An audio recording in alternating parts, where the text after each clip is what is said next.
প্রণাম। একজন প্রশ্ন করেছেন যে তার মা বহু বছর ধরে, প্রায় ৩০-৩৫ বছর ধরে জপ, কীর্তন, স্মরণ ইত্যাদি করে চলেছেন, অর্থাৎ ঠাকুরের নাম জপ করে চলেছেন, বিধিনিষেধ মেনে চলেছেন, বেশ কিছু আচার বিচারও করে চলেছেন। এখন তার মায়ের এক অদ্ভুত প্রকৃতি বা বৈশিষ্ট্য দেখা যাচ্ছে যে তিনি হাতের কাছে যা কিছু পান প্রায় মানুষকে দিয়ে দেন, পরিচিত বা কখনো কখনো অপরিচিত মানুষকে। যা কিছু পান রান্না করে অন্যদের খাওয়ান বা কাউকে পাঠিয়ে দেন, কখনো কখনো যাকে তাকে সেটি দিতে চান। এইরূপ সেই ভদ্রলোকের বক্তব্য, যেটুকু বোঝা গেছে।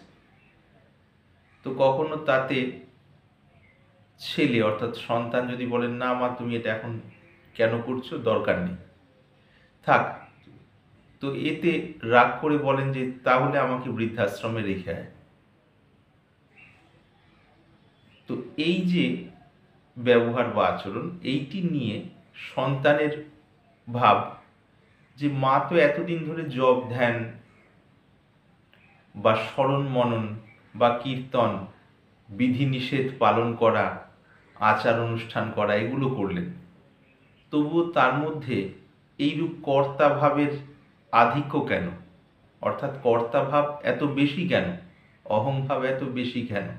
এইটি তার প্রশ্ন বা জিজ্ঞাসা বা সংশয়। বা এই ক্ষেত্রে কি করণীয় যাতে সবারই ভালো হয়, সন্তানকেও দুঃখী হতে হয় না, মাও যেন সন্তুষ্ট থাকেন এবং সার্বিক ভারসাম্য যেন রক্ষিত হয়। এই ক্ষেত্রে বিষয় হলো এইটি, প্রথম কথা হলো মা বাবা আমাদের লালন পালন করেন এবং সন্তানের জন্য মা বাবাই জগৎ, অন্তত শৈশবে তো বটেই, যে সারা দুনিয়া সারা পৃথিবী সেই মা বাবা থেকে। একদম সোজা কথা বলতে গেলে আমাদের ভুল ত্রুটি, ভালো মন্দ, দোষ গুণ যা কিছু আছে সব কিছু নিয়েও মা বাবা কখনোই আমাদের ত্যাগ করেন না, ছাড়েন না। তার কারণ তারা মা বাবা। এই জন্য মা বাবার বিকল্প আর কেউ হন না একটা দৃষ্টিকোণ থেকে। কাজেই আমাদের যাবতীয় দোষ ত্রুটি ভুল ঠিক অপরাধ সব কিছু হওয়া সত্ত্বেও মা বাবা আমাদের আগলে রাখেন। মা বাবার স্নেহ সেইভাবে,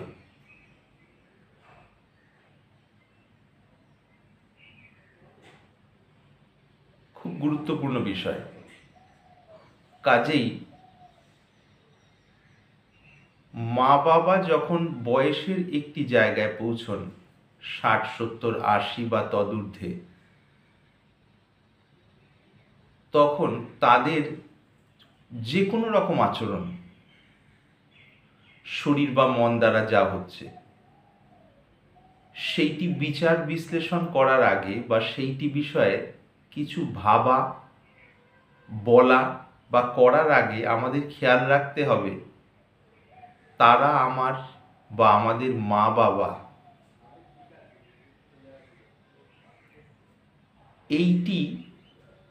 এই অনুভূতিটি ভেতরে যেন বিন্দু মাত্র গৌণ না হয়।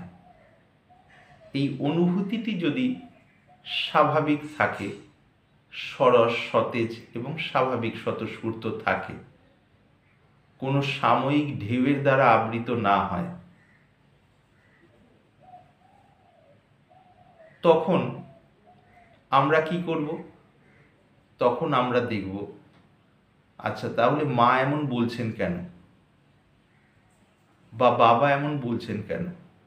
তার বয়স কোন জায়গায় পৌঁছেছে, জীবনের অভিজ্ঞতা কোন জায়গায় তার মন বা বুদ্ধিকে পৌঁছে দিয়েছে, যেখান থেকে তিনি এইরূপ বলছেন, করছেন বা ভাবছেন। যদি এগুলি ঠিক ঠিক বুঝতে পারি, তাহলে মা বাবা বিষয়ে যে ভাবনাটি আমার অন্তরে আসছিল, অর্থাৎ আমাদের অন্তরে আসছিল, সেটি প্রথমেই স্বাভাবিকভাবে, খুব স্বাভাবিকভাবে ইতিবাচক হয়ে উঠবে। কখনোই বিরূপ ভাব নিয়ে বিচার বিশ্লেষণ করতে যাব না। তার কারণ মা বাবা থেকেই তো আমরা, না হলে আবার আমরা কোথা থেকে? সোজা কথা তো তাই। মা বাবা যদি না থাকে তাহলে আমাদের অস্তিত্ব কোথায়, কিসের উপরে? এইটি খেয়াল রেখে এইবার কিভাবে তাকে সন্তুষ্ট করা যায়, তার অন্তরের রুষ্ট ভাবকে কিভাবে দূর করা যায়, আমার শরীর, মন, বুদ্ধি এবং পারিপার্শ্বিকের সাহায্য নিয়ে কিভাবে আমি তাদের সেবায় লাগতে পারি, এইটি হলো মূল কথা। এইরূপ যখন মানসিকতা হবে, তখন হয়তো কিছুটা সেবা করার জন্য প্রস্তুতি শুরু হচ্ছে ভেতরে। খুব গুরুত্বপূর্ণ বিষয় কিন্তু এটিকে অত অবহেলা করা বা খুব হালকাভাবে নেওয়ার ব্যাপার নয়। যদি এটাকে আমরা হালকাভাবে নিতে থাকি, তাহলে বুঝব আমরা বেশ খানিকটা যান্ত্রিক হয়ে গেছি ইতিমধ্যে, বা কৃত্রিমতা আমাদের মধ্যে এতটা এসে গেছে যে আমাদের অন্তরের স্বতঃস্ফূর্ত যে সংবেদনশীলতা বা অনুভূতি, সেগুলো বেশ খানিকটা ঢাকা পড়ে গেছে। সম্পূর্ণ রোবট হওয়ার আমি কাছাকাছি দিকে চলে গেছি, অর্থাৎ যন্ত্র মানব হওয়ার। খুব বেশি আর সময় লাগবে না সেখানে পৌঁছতে, অর্থাৎ পূর্ণ যন্ত্র মানব হতে আর খুব বেশি সময় নেই। এইটি হলো গুরুত্বপূর্ণ বিষয়, সেই জন্য এত কথা বলা হলো এই বিষয়ে। এইবার বিশ্লেষণযোগ্য বিষয়।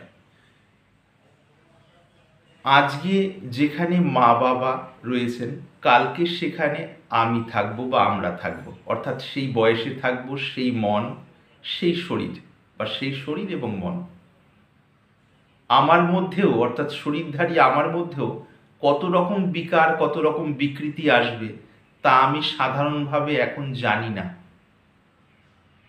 অন্য কেউ জানতে পারেন, আমি তো জানি না। এই বোঝাটি যদি ঠিক ঠিক বোঝা হয়, সেই বোঝাটি যথেষ্ট মা বাবার প্রতি আমাদের স্বাভাবিক ভাবটি খুলে যাওয়ার পক্ষে। এই জায়গা থেকে আমরা ভাববো বা দেখব, ওই যে জপ, ধ্যান, পূজা পাঠ, স্মরণ মনন বা কীর্তন যা কিছুই করা হয়েছে, আচার নিষ্ঠা যা কিছুই পালন করা হয়েছে, যে বিধিনিষেধই মেনে চলা হয়েছে, এই বিষয়গুলো সত্য বলতে খুব ওপর স্তর পর্যন্ত থেকে যায়। যেমন যাবতীয় বিধিনিষেধের মূল উদ্দেশ্য কি? শারীরিক শুদ্ধতা বজায় রাখা, শরীর সুস্থ রাখা, মনের সুস্থতা এবং মনের শুদ্ধতা, মনের সুস্থতা বজায় রাখা, ক্রমশ সেটি যেন আরও সুন্দর হয় এবং মনের স্বচ্ছতা ও শুদ্ধতা যেন বাড়তে থাকে ক্রমশ।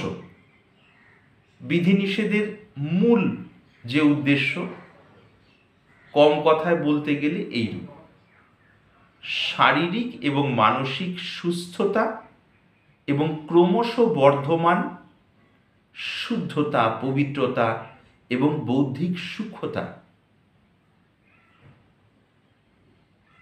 বিধিনিষেধ এবং আচার নিষ্ঠার মূল কারণ বিধিনিষেধ পালন করতে করতে, আচার নিষ্ঠা পালন করতে করতে অনেক সময় আমাদের মন বিকৃত ট্র্যাকে, অর্থাৎ মূল রাস্তা থেকে সরে গিয়ে অন্য রাস্তায় চলে যায় এবং তাতেই অভ্যস্ত হতে থাকে মাসের পর মাস, বছরের পর বছর ধরে। অন্য রাস্তা কি? নিয়ম কানুনগুলো পালন করতে করতে, আচার নিষ্ঠা অনুযায়ী চলতে চলতে, আচার নিষ্ঠাই যেন একমাত্র উদ্দেশ্য এবং নিয়ম কানুন বা বিধিনিষেধই যেন একমাত্র উদ্দেশ্য। নিজের অজান্তে কোন একটা সময় মন এইটি ভাবতে শুরু করে এবং সেই ভাবনাটি ক্রমশ প্রবল থেকে প্রবলতর হয় সময়ের সাথে সাথে, অর্থাৎ বদ্ধমূল হতে থাকে, ভেতরে খুব দৃঢ়ভাবে বসে যেতে থাকে, খুব শক্তপোক্ত হয়ে যায় ভেতরে। এত শক্তপোক্ত হয়ে যায় তখন যদি অন্য কেউ খেয়ালও করিয়ে দেন যে দেখো এগুলো তোমার ম্যানিয়ার কারণ হচ্ছে বা ম্যানিয়াতে পরিণত হয়েছে, ম্যানিয়া মানে মনোবিকার, সেটি খেয়াল করিয়ে দেওয়ার পরও সেই বিষয়ে সজাগ হতে ইচ্ছে করে না, বা কিছুটা ইচ্ছে করলেও ওই অভ্যাসগুলো এত দৃঢ় হয়ে গেছে সেই অভ্যাসগুলো বিষয়ে নিজের বুদ্ধিতেও নিরপেক্ষ দৃষ্টিতে বিশ্লেষণ করা আর হয়ে ওঠে না। অর্থাৎ সেই ছাপগুলো যে আমার পক্ষে ক্ষতিকর, বাধক, মূল উদ্দেশ্য থেকে বন্ধু সেজে সরিয়ে দিয়েছে, এইটিও বোঝা সম্ভব হয় না। তার কারণ মনটি তো সেই ছাপের অধীন হয়ে গেছে। গুরুত্বপূর্ণ বিষয়। বেশিরভাগ ক্ষেত্রে এইরূপই হয়। আজকে যারা তথাকথিতভাবে নিজেদের উদারচেতা বলে ভাবছেন বা মনে করছেন, এই উদারতার আবরণের মধ্যে দিয়ে কোন কোন সংস্কার বা ছাপ মনের স্বাভাবিক আলোকে ঢেকে ফেলছে, সেটা সেই মানুষজনও আমরা বুঝতে পারছি না। অর্থাৎ সেই মানুষজন কার? আমরাই তো। আমরা বুঝতে পারছি না। সেটা বোঝার জন্য কিভাবে সম্ভব? বড় আলোর কাছে গেলে। আমার থেকে সংস্কার মুক্ত যদি কোনো মন থাকে, সেখানে গেলে সেটা ধরা পড়বে। বা মানব দেহে যতদূর সংস্কার মুক্ততা সম্ভব নির্বিকল্প স্থিতির কারণে বা নির্বিকল্প বোধ বুদ্ধিতে নেমে আসার কারণে সেইরূপ আলোকিত জায়গায় যদি আমরা যাই, তখন সেখান থেকে পরিষ্কার বোধগম্য হবে, অর্থাৎ দেখা যাবে যে কোন কোন সংস্কার কিভাবে আমাদের মনকে ক্রমশ আচ্ছাদিত করে রেখেছে, অর্থাৎ ঢেকে রেখেছে, আবৃত করে রেখেছে, চতুর্দিক থেকে ঢেকে ফেলেছে। এবং এই ঢাকা যে অবস্থা, এই অবস্থায় যে মানুষ পৌঁছেছেন তার ভেতরে যদি লক্ষ্যের প্রতি ধারণাটা তখনও কিছুটা থেকে থাকে, বেঁচে থাকে, এবং তাকে ঠিক পথ প্রদর্শন করা হয়, তখন সেই পথ প্রদর্শনের ধারা ধরে সেখান থেকে বেরোবার একটা সম্ভাবনা থাকে। আর যদি মন তার আগেই বদ্ধমূল হয়ে যায় নিজ নিজ ছাপগুলো নিয়ে, তাহলে আর বললেও বেরোনো হয় না। আর তখন যে নতুন করে বেরোবো, তার জন্য আবার একাগ্রতার কোনো একটা প্রণালী অভ্যাস করব, যেটি আমার শরীর মনের পক্ষে অনুকূল। অবশ্যই আপ্ত মহাপুরুষের দৃষ্টিতে যেটি আমার জন্য উপযুক্ত হবে বলে মনে হয় সেইটি। আমি নিজে ভাবতে গেলে গণ্ডগোল হয়ে যাবে, তার কারণ আমার ভাবনা আমার বিষয়ে সবসময়ই আপেক্ষিক। আপেক্ষিকতার বিভিন্ন ডিগ্রি হতে পারে, স্তর হতে পারে, কিন্তু আপেক্ষিক এবং আপেক্ষিক এটি নিয়ম, এটি কোনো দোষ নয়, এটি খুব স্বাভাবিক অবস্থা এই স্তরগুলোতে। তাহলে এখান থেকে সার কথা কি পাচ্ছি? নিয়ম কানুন বা বিধি নিষেধ, আচার নিষ্ঠা, এগুলো কিন্তু উদ্দেশ্য নয়। এই সবগুলোর উদ্দেশ্য হলো সেইটি, শরীরকে সুস্থ করা, মনকে সুস্থ করা, শরীরকে ক্রমশ শুদ্ধ করে একটা ভারসাম্যে আনা, মনকে ক্রমশ শুদ্ধ করে একটা বৃহত্তর ভারসাম্যের সাথে যুক্ততার অনুভূতিতে পৌঁছে দেওয়া, এগুলি হলো উদ্দেশ্য। যদি আমার আচার নিষ্ঠা ক্রমশ এই উদ্দেশ্য সাধনের পথে আমায় নিয়ে যাচ্ছে, এইটি বুঝতে পারি, প্রথমে এটি বুঝতে নাও পারতে পারি, কিন্তু অন্তত 1 বছর 2 বছর 3 বছর যদি নিষ্ঠা সহকারে কেউ সাধন করেন, এই ক্ষেত্রে গোলকধাঁধা রয়েছে। অনেকেই ভাবতে পারে না আমি নিষ্ঠা সহকারে করছি, কিন্তু এইটি তার তার নিজের বিষয়ে ভেবে নেওয়া হতে পারে বেশিরভাগ সময়। তার কারণ কর্তাভাব সবসময়ই নিজের বিষয়ে ইতিবাচক উপসংহার করতে অভ্যস্ত। এটি রহস্য, এটি কোনো দোষ নয়। কাজেই কর্তাভাবের এই প্রকৃতিটিকে বুঝে আমাদের যেখানে যথার্থ আলো আছে বলে মনে হচ্ছে সেখানে সমর্পিত হওয়ার ছাড়া অন্য কোনো উপায় নেই। এই গেল মূল বিষয়। কাজেই প্রশ্নটা ছিল যে এত বছর এগুলোর মধ্যে দিয়ে জীবন কাটানোর পরও কেন মনের এই অবস্থা? উত্তরটা হলো এই, আমরা যদি কোনো একটি ঘরে